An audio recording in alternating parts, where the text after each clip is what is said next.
Yo guys, it's Slyroh. You already know that today I'm going to be talking about Forspoken. This game came out and seemed to be received very negatively, but now that some of the initial buzz has died down, I think it's time for me to offer my perspective on the game. As of this video, I'm only about 6 or so hours into the game, so take that for what it is, but I really think that there needs to be people out there to showcase what good this game does bring. So to have some sort of structure to this video, I want to address some of the major complaints I've heard about this game and give you my take on them.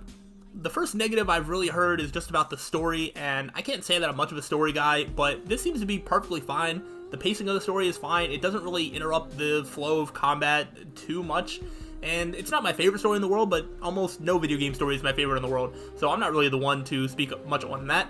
What I can speak on is the characters, and people have this vitriolic hatred towards Frey, and I just don't understand it. Is she my absolute favorite character in the world? No, probably not. But I feel like people don't consider that she was teleported to this new world without her consent and is being expected to save this land that she did not sign up to do. She has no investment to save this world because she did not ask to do this. Therefore, when she's very snarky and a little bit negative, it kind of makes sense because she just wants to go back to where she's from. Again, this is still very early on in the story. Maybe there's some sort of shift throughout the game where she does sort of become more invested in saving this world and is still very negative to everybody around her, but I don't know. I just don't really see it as that big of a deal. I guess people hate the way that she talks as well, which, like, I don't really understand that either. She talks like I would expect, you know, some sort of, like, Marvel movie character to speak. And I get that people are sort of tired of that sort of way of line delivery, but I don't know. I think it just kind of makes sense given, like, where she's from. I don't know. I just don't see it as that big of a negative, personally. One thing I don't understand is this game very clearly advertised what it was, but then people go in and play this, and it sounds like they sound surprised as to, like, what they got, which I don't get that at all.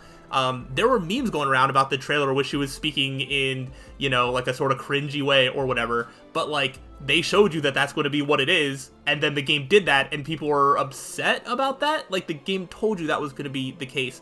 Also, the game dropped a demo with a full showcase of the gameplay. I haven't even unlocked some of the stuff that I was playing in the demo because it's just far enough into the game where you unlock all the combat options. So you know what the combat's going to be, you understand what the story's going to be, you know what the character's going to be, yet people are going into this game expecting it to be something else. This game completely advertised what it was going to be. I'm so confused as to why people don't like it. Like, if nothing about it looked interesting to you, then why did you play it in the first place?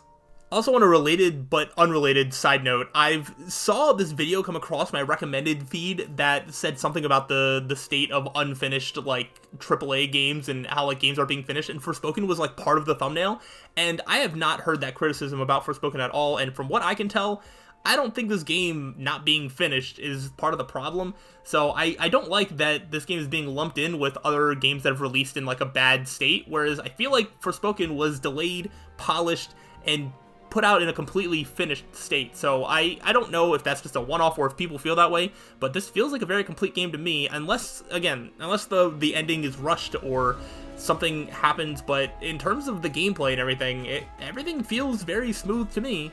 Which, yes, now I think it's time to transition into just the positives that I have to say about this game, which are the combat and just the traversal. I feel like people undersell just how much fun it is to traverse through the land with the magic parkour.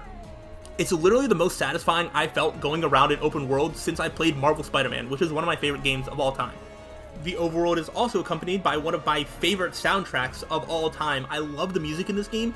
The main title theme is one of my favorite main title themes of all time. I'm probably going to be having it in the background of this video just playing on loop nonstop because I am obsessed with it. And honestly, the combat is not that bad. It can be a little bit repetitive, but there are a lot of options for you to use.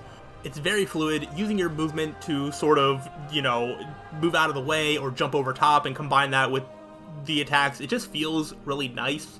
I don't think this game is insanely difficult by any means, and if you're looking for a real challenge, this might not be the game for you, but it's still pretty fun regardless. Especially since there's a lot of combat that's optional. There's all of the overworld enemies you can just run away from. There's mini bosses and stuff that are out and about, and you can just not fight them. There's a lot of things that you can do that don't involve combat when you're going from place to place.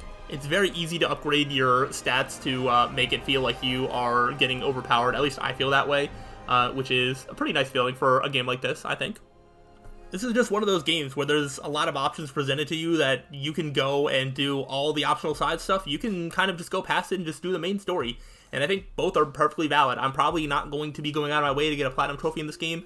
I do think there are a bit too many side things to do that aren't super fun or rewarding, but there's enough that are that keep me coming back to playing this game. I'm having a fun time with it, and when I buy a video game, that's the main thing that I want out of it. Am I having fun? If the answer is yes, then that's all that I need. I don't think there's anything else I can say about this game that isn't just going to be me repeating my own talking points, and hopefully I didn't miss out on anything that I wanted to say, but I did just want to offer a perspective from somebody who is enjoying their time with Forspoken, because I feel like I've only seen constant negatives about this game, and I just don't quite get it. We'll see how my opinions change or evolve over time as I make it further into this game. This is a game that I fully intend to beat, but these are my feelings as of right now. So hopefully you enjoyed this little rant of sorts about Forspoken. If you did enjoy, please like the video and subscribe, because I will have other videos talking about current games and things that I'm up to in this sort of format. So if that's something that you like, please subscribe. The amount of people subscribed, or the percentage of people subscribed, has been doing a lot better in recent months, so I'd like to keep that up. And yeah. Thank you so much for watching. Go ahead and leave any comments, whether you agree or disagree, in the comment section below, and I will see you all next time. So, till then, peace out.